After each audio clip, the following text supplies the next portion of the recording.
Il s'appelle Cédric Mondon. Cédric Mondon, il est administrateur de la plateforme Observateur de la musique et des arts en Côte d'Ivoire, au Massi. Bonjour, cher frère. Bonjour, Mouloukoukou. Non, c'est pas Mouloukou, c'est Monsieur le Président. Autant pour moi. Bonjour, Monsieur le Président. Comment ça va, Cédric? Ouais, ça va bien chez vous. Ouais, tranquillement. Hein. Dieu fait grâce, tout va bien en Papouasie, tout se passe bien. Je suis sur le plateau avec Karine Style et Ozone Afrique Bomba. Bonjour, Karine. Bonjour, Ozone. Bonjour. Alors, Cédric, est-ce que tu peux nous présenter brièvement la plateforme Omassi? D'accord, OK. Omassi, c'est d'abord l'Observatoire pour la musique des arts de Côte d'Ivoire. Et Omassi a été créé le 21 mai 2020. C'était l'idée de l'un de nos administrateurs, Ange-Olivier Godet.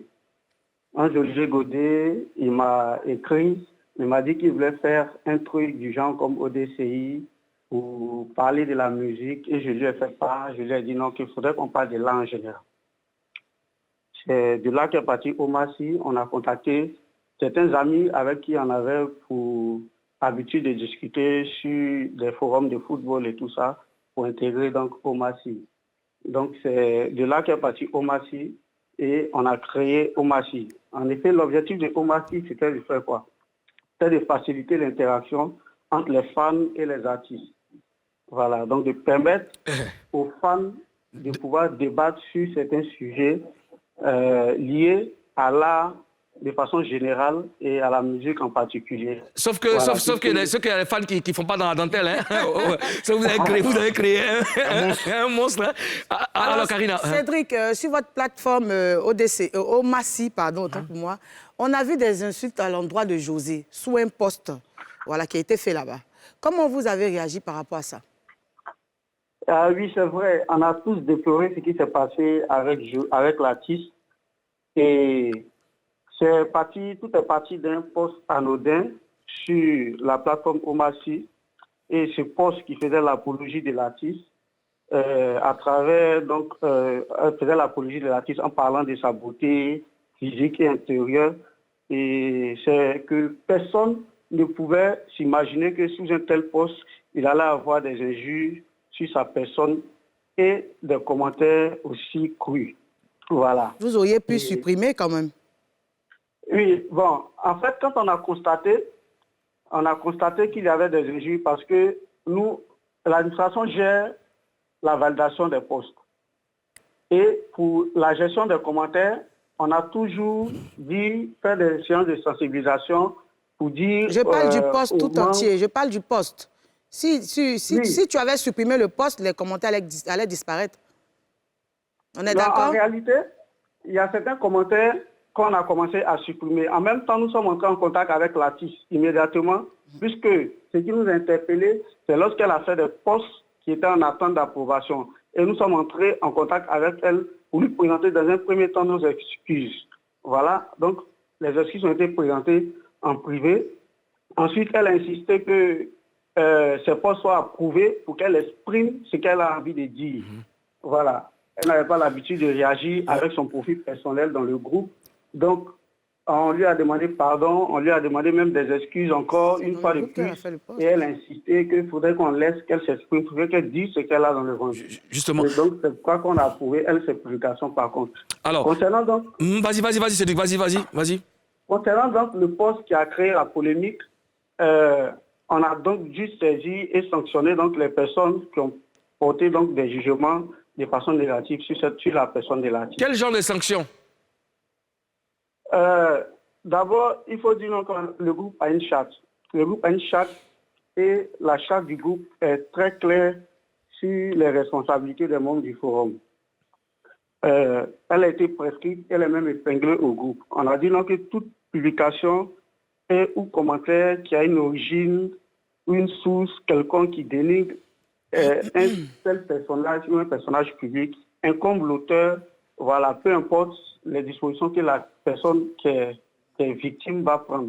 Voilà. Alors Cédric, c'est vraiment pas la première fois que des artistes sont insultés sur votre plateforme. Même nous-mêmes, on a été victimes de ça. On nous a lalé comme si on nous avait jamais vus. Donc on se demande finalement si votre plateforme a été créée vraiment pour faire la promotion de la culture. Oui, autant qu'il y ait des inconvénients pareils, il faut dire que Omassi a également des avantages pour l'artiste. Mais je voulais rebondir sur ce que vous avez dit tout à l'heure pour dire que même sur les pages officielles des artistes et certains groupes sur Facebook, les Ivoiriens ont cette fâcheuse ou méchante manière de venir poster des commentaires dénigrants et insultants. Donc, ceci étant dit, il faut noter que nous, on ne valide pas les commentaires. C'est plutôt les posts qu'on valide. Mais même si on gère donc, la suppression de certains commentaires, il faut dire que les Ivoiriens, quand ils voient ces commentaires-là, ce qui les motive plus, c'est qu'il y a certaines pages également qui relaient ces commentaires qui sont dénigrants envers donc, certains artistes. Et c'est ce qui les encourage. Donc, ici, il y a une séance de sensibilisation que nous faisons régulièrement sur notre page pour dire qu'il ne faut pas insulter, il ne faut pas porter donc, des commentaires assez désobligeants envers donc, ces artistes-là. Mais vous, comment est-ce que vous faites la promotion des artistes? Parce que moi, comment est-ce que vous procédez comment pour faire la promotion des artistes? Qu'est-ce que vous faites concrètement? Voilà. Omassi, c'est une plateforme de libre-échange. On permet à ce que tous les membres fassent des publications. Et donc, ces publications peuvent permettre à un artiste aussi de vouloir s'exprimer sur, je vais dire, sur son programme, sur ce qu'il a envie de proposer à ses fans et tout ça. Au-delà de ça aussi, il y a des promotions qui sont faites in situ quand certains artistes nous contactent. Donc, il y a José même qui nous a contactés, par exemple, pour la promotion où on a eu à collaborer ensemble sur son concert. Voilà, ça a été un grand succès et il y a même des publications qui ont été faites régulièrement donc, sur la plateforme pour parler de son concert, pour inviter plus ou moins. Il y a même un slogan même qui a été dédié à l'artiste, quand on dit genre qui veut dire José ou rien. Et à un moment donné, tout le monde pensait que le groupe même était fait uniquement pour l'artiste. Voilà, les gens se sont interrogés et nous ont dit aussi qu'on ne parlait uniquement d'elle. Mais en réalité, c'est juste un petit exemple. On a aussi des séances où on fait des directs avec des artistes. Il y a beaucoup d'artistes qui sont passés. On a notre doyen Totorino même qui nous a donné beaucoup de conseils concernant la gestion du groupe. D'accord. Il est passé en direct et tout ça. Je pense qu'on aura certainement un temps prochainement. On va te rappeler, Cédric, pour en parler parce que c'est vraiment important. Maintenant, puisque nous sommes dans le processus de réparation, vous avez demandé pardon à José, c'est bien. Est-ce que vous savez que moi, j'ai un nouveau projet qui sort? Non, vous ne savez pas. Allez sur ma page, vous récupérez l'affiche et puis vous faites la promotion. Ça fait partie du processus de pardon. C'est bon? D'accord. Alors, merci Cédric Mondon, merci. Je rappelle que tu es administrateur de la plateforme Omassi. On se dit à très vite. Je suis l'un des administrateurs parce qu'il y a plusieurs administrateurs également. L'un des administrateurs, d'accord. Ils sont jusqu'à 13 administrateurs. D'accord, ok. On souhaite, on dit bonjour à tous les amis et puis restons en contact. Merci Cédric. Ok, merci Président. Merci. Merci.